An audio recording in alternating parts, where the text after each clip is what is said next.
The annual Martinez family reunion was held every summer at Riverside Park, and it followed the same predictable pattern every year. My cousins would arrive in their newest cars, wearing designer clothes and talking loudly about their latest promotions, vacation homes, and investment portfolios.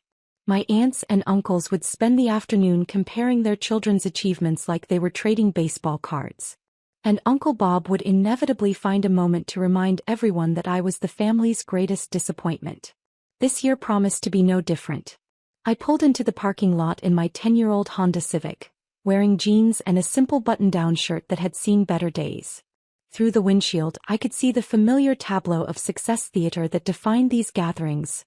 My cousin Derek showing off his new Porsche, Aunt Carmen displaying her latest jewelry acquisitions, and Uncle Bob holding court near the picnic tables with his usual collection of business success stories.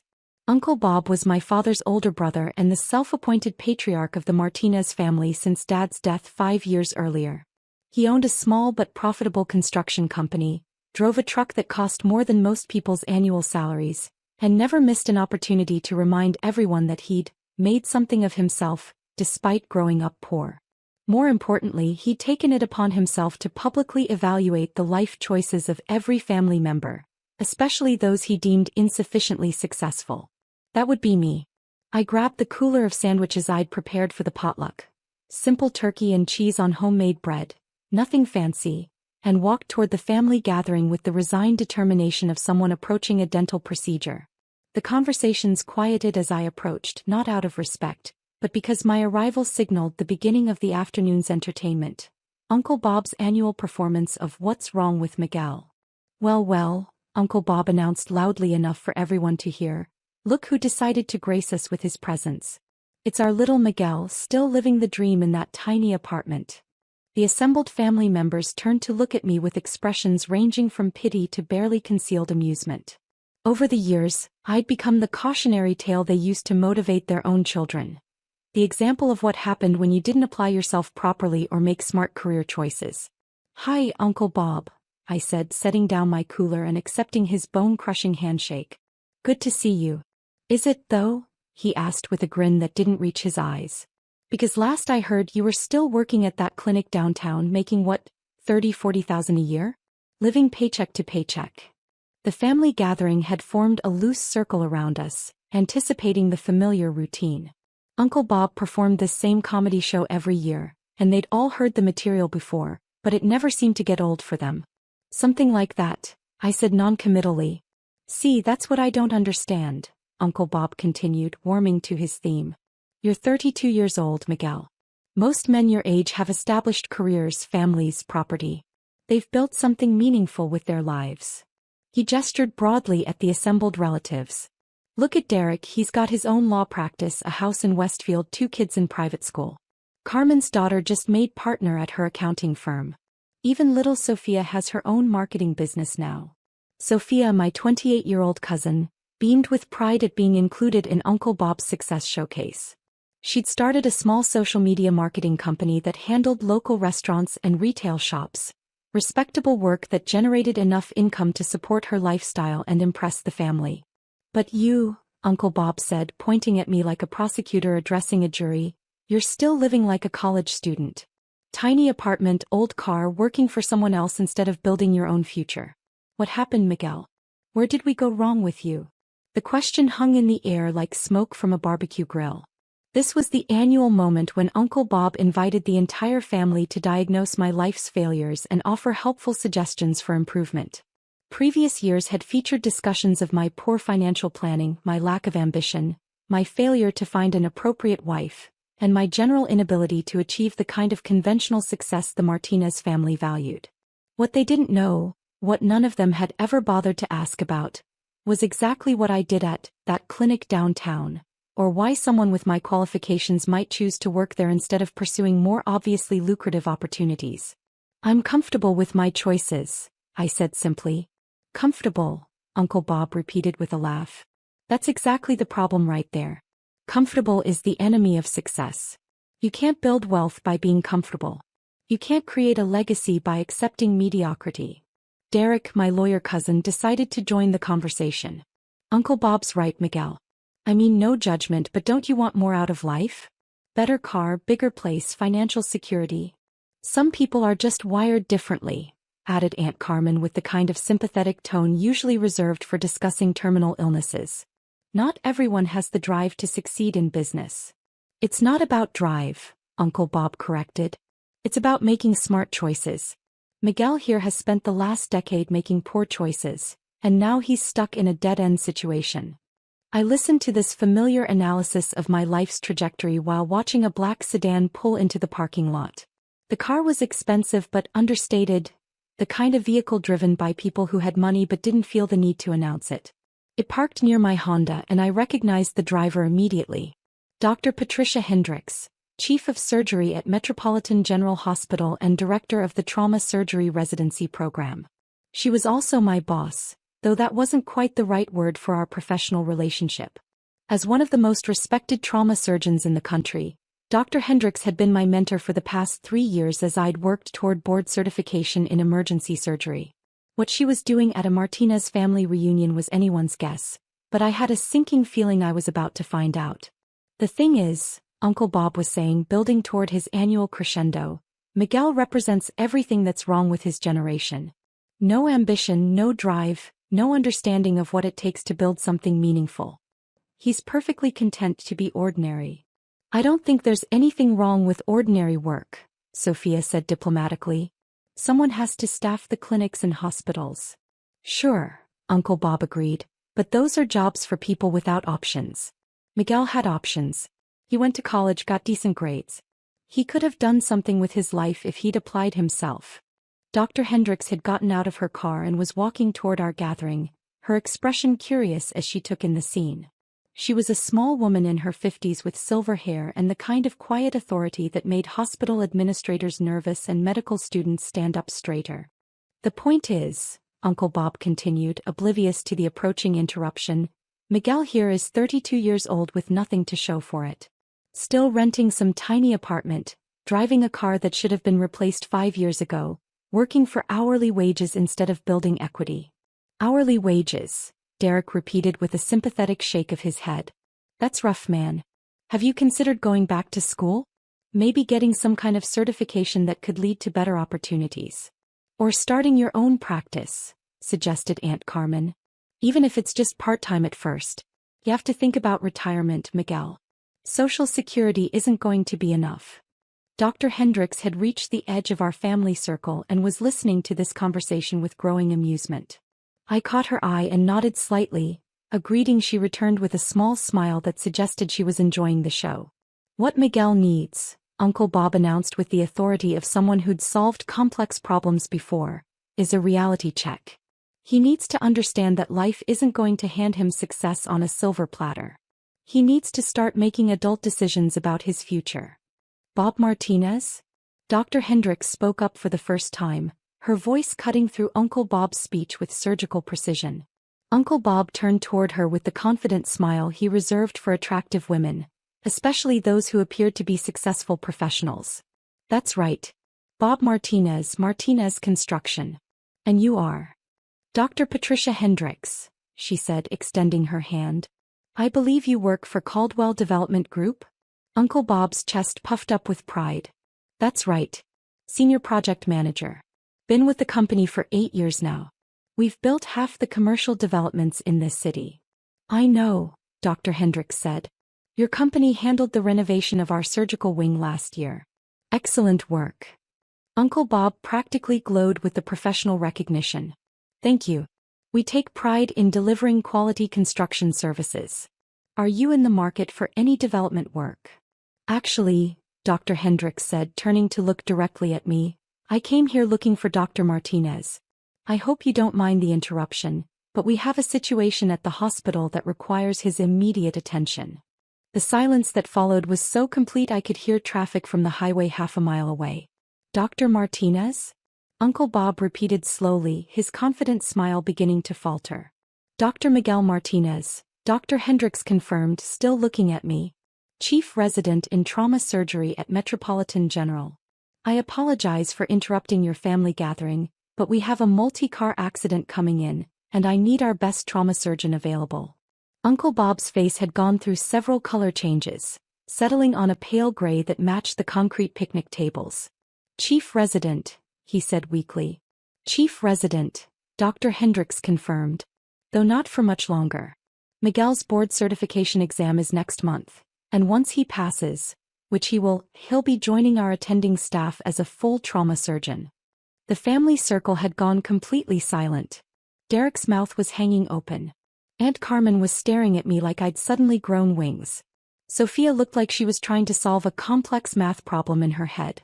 "Dr. Martinez has been my top resident for 3 years," Dr. Hendricks continued, apparently oblivious to the devastation she was causing to Uncle Bob's worldview. "Exceptional surgical skills, outstanding patient outcomes, natural leadership abilities.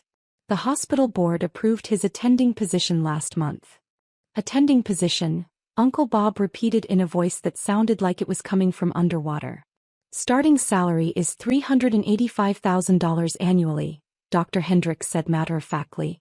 "Plus surgical bonuses, research stipends and profit sharing. Should work out to around $450,000 his first year, assuming normal case volume." $450,000.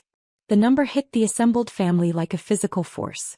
Uncle Bob's annual income from his construction job was probably around $80,000. Derek's law practice might generate $150,000 in a good year.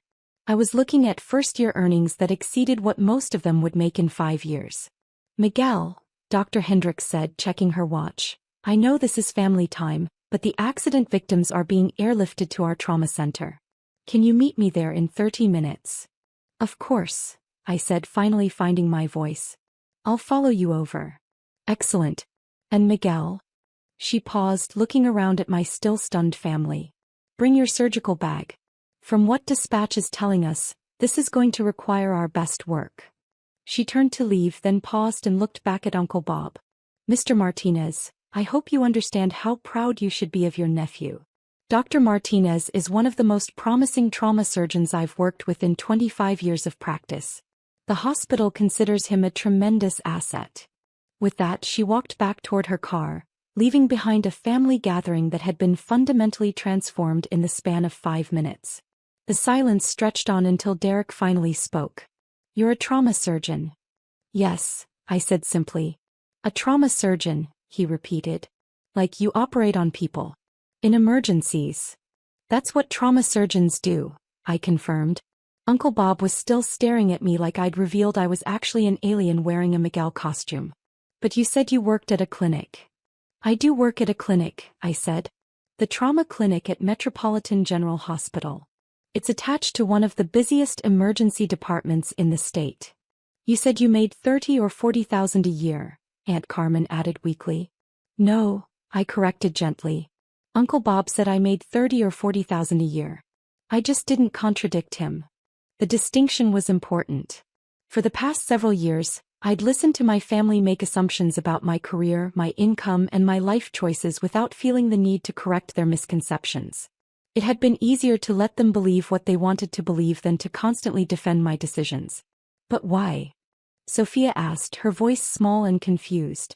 "Why didn't you tell us you were a doctor?" It was a fair question and one I'd been expecting for years. "Because you never asked," I said simply. "In all the years of family reunions, birthday parties, and holiday gatherings, not one of you ever asked what kind of work I did at the hospital. You assumed I was an orderly or a technician or a clerk, and you built your understanding of my life around those assumptions." The accuracy of that statement was undeniable. They'd spent years discussing my career limitations without ever inquiring about my actual career. "I tried to tell you once," I continued. 3 years ago when I first started my residency.